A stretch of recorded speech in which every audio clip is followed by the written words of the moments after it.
Hello everyone, welcome to my channel NSD Graphics. My name is Neha. I am a graphic designer, multimedia teacher.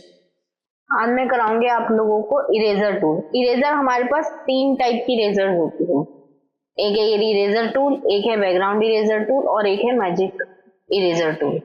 Eraser tool क्या होता है? Simple eraser होती है, जैसे click करोगे वो पूरे जो हमारे पिक्सल होते हैं उसको रिमूव कर देती है। यहाँ पे कुछ इसके ऑप्शन आते हैं कि यहाँ से साइज छोटा हो जाएगा, यहाँ से बड़ा हो जाएगा। इसका शॉर्टकट भी होता है कीबोर्ड से, अगर आप इसको यूज कर रहे हैं तो यहाँ से छोटा कर देंगे, यहाँ से बड़ा कर देंगे, यहीं से छोटी हो जाएगी कीबोर्ड से, यहीं से बड़ी हो जाएगी। अब ये क्या है कि अभी जब मैं यहाँ देखूंगी इसकी हार्डनेस फुल होगी तो ये इस तरीके से इरेज करेगी, मतलब थोड़ा हार्ड। अगर आप हार्डनेस 0 कर देंगे तो इस तरीके से इरेज करेगी, इसके जो कॉर्नर है वो थोड़े फैले हुए आएंगे। और अगर आप ना ज्यादा फुल रखेंगे ना कम रखेंगे तो नॉर्मली आएगी इस तरीके से। कंट्रोल Z करनी है।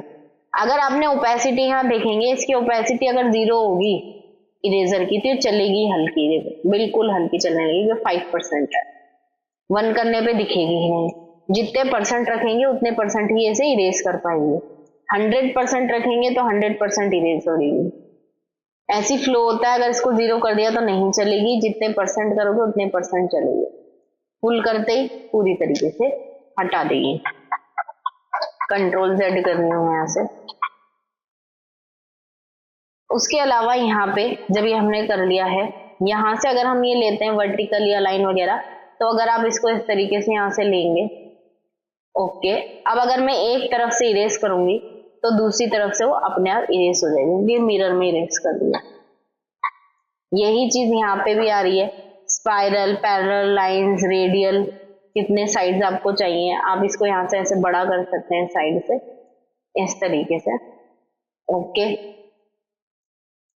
एंटर कर देते हैं। अब जब मैं एक तरफ से इरेज करूंगी तो सारी साइड से इरेज करूंगी। Control Z। ये इरेजर है नॉर्मल वाली। अब इसे और अच्छे तरीके से यूज कर सकते हैं। जैसे मैंने इमेज ले ली है, मैं इसकी कॉपी ले लेती हूँ कंट्रोल J से।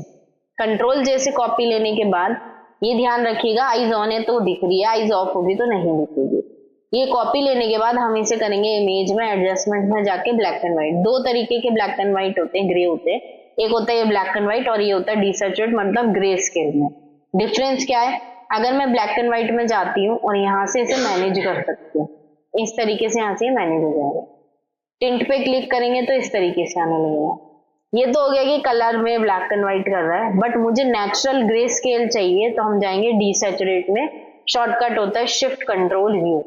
यहाँ क्लिक करेंगे ये ग्रे में हो जाएगा, ये इस तरीके से। अब अगर मैं इरेजर टूल लेती हूँ यहाँ से और इसे इरेज करती हूँ, कंट्रोल+, थोड़ा छोटा इस तरीके से। अब ये बेसिकली कर क्या रहा है?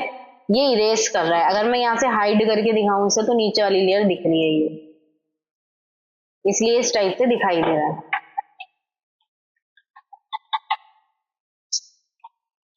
इस तरीके से इरेज हो जाएगा।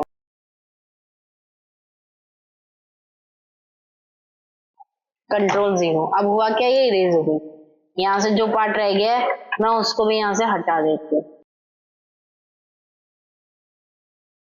ये होता है इरेजर टूल। नेक्स्ट हमारे पास एक और मैं बता देती हूँ, magic eraser tool. Magic eraser tool क्या करता है? मेरे पास कोई एक ऐसी इमेज है जिसमें सेम पिक्सल्स की इमेज है, मतलब जिसका बैकग्राउंड सिंपल है, सेम कलर का है, येलो है, यहाँ जहां जहां येलो होगा वहां से वो इसको इरेज कर देगा इस तरीके से।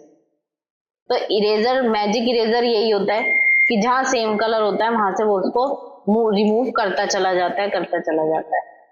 और भी कोई भी इमेज होगी, ये है जैसे इमेज मेरे पास, इसका ये बैकग्राउंड बिल्कुल अलग है। लॉक खोलेंगे, क्लिक करेंगे, एक क्लिक में उसने वो कलर गायब कर दिया वहां से।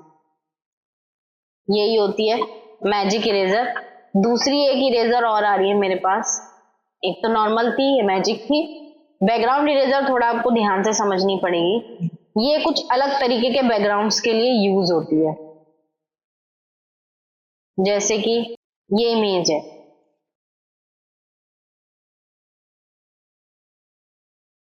अभी मैं इसको यहाँ से मैजिक इरेजर से करूंगी तो ये गायब तो कर रही है, इसको प्रॉपरली इरेज कर रही है। बट अगर मैं नीचे कलर लूं, कोई भी कलर करूं, तो यहाँ पे से ये दुपट्टा जो इसका है इसके अंदर व्हाइट व्हाइट आ रहा है, तो ऐसे सिलेक्शन के लिए आप मैजिक इरेजर के बजाय यहाँ से लेंगे बैकग्राउंड इरेजर। अब ये काम कैसे करेगी, यहाँ रखना है डिसकंटिन्यूअस, सेलेक्ट ये करना है यहाँ पे ऑप्शन, और यहाँ पे हार्डनेस रखनी है कम।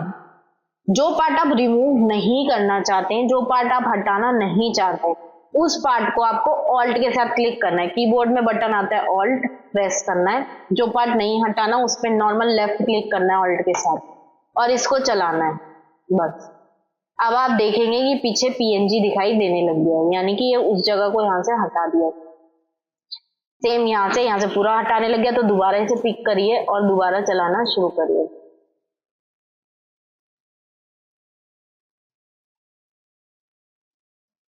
बाकी का पार्ट आप चाहो तो मैजिक इरेजर से रिमूव कर सकते हो। अब आप यहाँ से लेयर लोगे, ऑल बैक स्पेस मैंने पहले भी बता रखा है कलर भरने के लिए।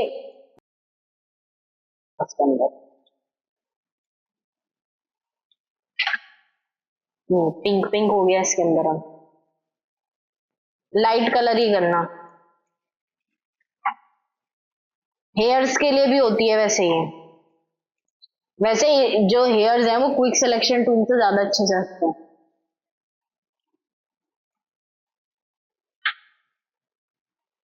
इस तरीके से आप हेयर्स को भी रिमूव कर सकते हैं। करना क्या है, कुछ नहीं है, बैकग्राउंड इरेजर लेनी है, यहाँ पे यही सेलेक्ट होना चाहिए, डिसकंटिन्यूअस होना चाहिए, ऑल्ट के साथ हेयर पे क्लिक करो, कॉर्नर पे हेयर के, और इसको चला दो ब्रश।